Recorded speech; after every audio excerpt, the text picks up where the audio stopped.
اعوذ باللہ من الشیطان الرجیم پناہ مانگتا ہوں میں اللہ کی شیطان مردود سے۔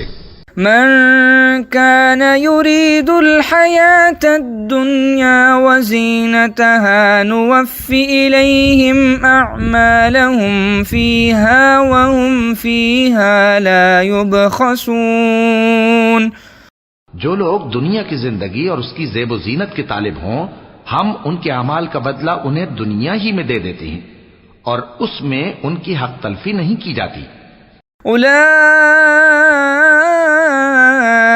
الذين ليس لهم في الآخرة إلا النار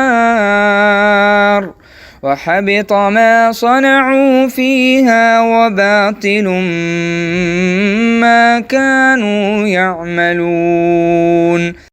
یہ وہ لوگ ہیں جن کے لیے آخرت میں آتش جہنم کے سوا اور کچھ نہیں، اور جو عمل انہوں نے دنیا میں کیے سب برباد، اور جو کچھ یہ کرتے رہے سب ضائع ہوا۔